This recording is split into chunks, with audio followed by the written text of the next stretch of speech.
Do you know those stories where a person seems to be in two places at once, as if an almost identical version of themselves appears without explanation? Today, I'm going to tell you a story that fascinates me, especially since it comes from France. It's about the strange fate of Émilie Sagée, a young woman from Dijon who lived in the 19th century and whose life was marked by events as captivating as they are inexplicable. This story was first published in 1860 by Robert Dale Owen's book, Footfalls on the Boundaries of Another World. He claimed to have received the account from Julie de Guldenstubbe, a direct witness who authorized him to use her name and those of others involved. In 1887, the journal Light, a journal of psychical, occult, and mystical research, shared a detailed version of this testimony, noting that a shorter version had been presented by Owen in his book. But let's get back to Émilie. Émilie Sagée was a strikingly beautiful woman, rather tall for her time.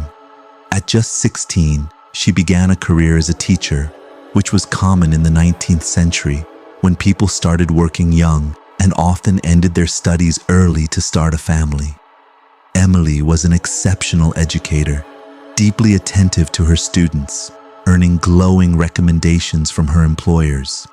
Yet, her professional journey was anything but ordinary. By the age of 32, she had already held no fewer than 19 positions in various educational institutions.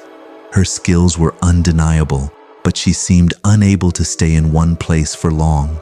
One day, Émilie decided to leave Dijon to join Novelka, a prestigious boarding school reserved for the children of the elite.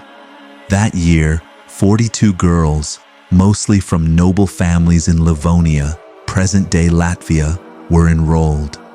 Among them was Julie, the second daughter of Baron de Guldenstubbe, then 13 years old, who would become our main narrator.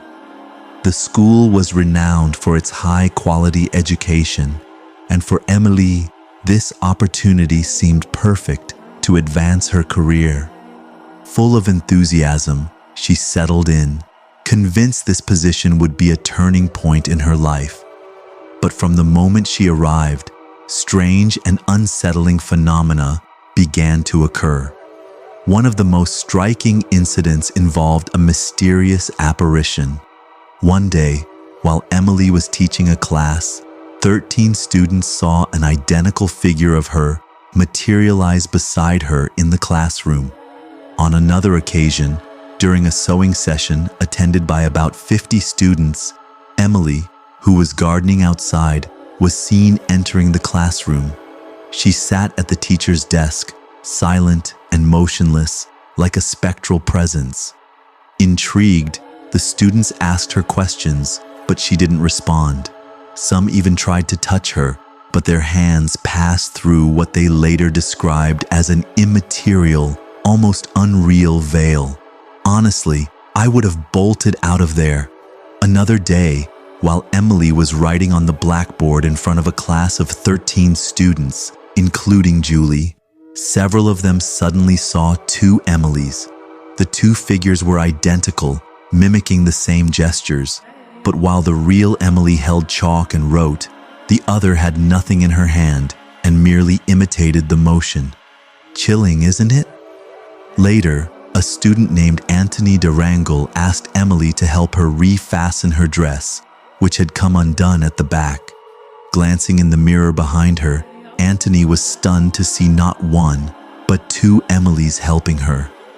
What makes these events even more disturbing is that each time an apparition occurred, Émilie felt overwhelming fatigue, as if her energy was being drained. Yet, she had never seen these strange manifestations herself. She was completely unaware of them until the students and their parents brought them to her attention. But what could she do? She had no control over these phenomena and had never perceived them herself.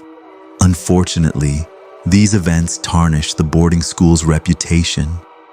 Concerned parents began withdrawing their children, and Émilie, despite her impeccable skills, was abruptly dismissed, a victim of phenomena she didn't understand. Some tried to explain these incidents. For a few, Émilie's demanding personality might have played a role. Others suggested collective hallucinations or a psychological disorder, but the consistency and repetition of the testimonies occurring in different places remain perplexing. Julie, our witness, stayed in touch with Émilie, even after she moved to Russia and later to her sister-in-law's home. Curiously, Émilie's nephews grew accustomed to seeing two versions of their aunt, as if these phenomena persisted. It's almost reminiscent of Peter Pan's shadow acting independently, a concept both fascinating and terrifying. Émilie's story captivated paranormal researchers, including Camille Flammarion, who studied it in 1862. He met Julie and her brother, Baron Johann Ludwig von Guldenstube, both of whom were involved in Parisian spiritualist circles. Flammarion found them sincere, but noted that the story relied solely on Julie's testimony. Was it the truth, an overactive imagination, or the influence of a milieu fascinated by the supernatural? During a trip to Dijon, Flammarion searched for traces of Émilie. Finding no Sagée family, he discovered a birth certificate for an Octavie Sagée, born January 3, 1813, to an unknown father. The name, phonetically similar, might correspond, perhaps distorted by Julie or Robert Dale Owen's transcription. But this clue proves nothing about the events described.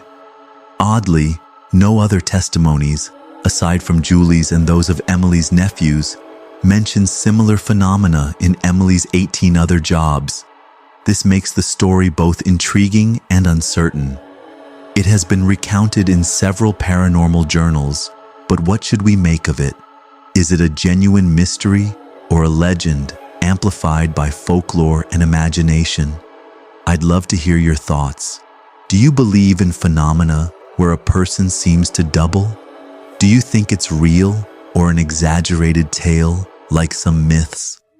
This French story, steeped in mystery, has captivated me, and I hope you enjoyed it. Take care, and until next time for another story.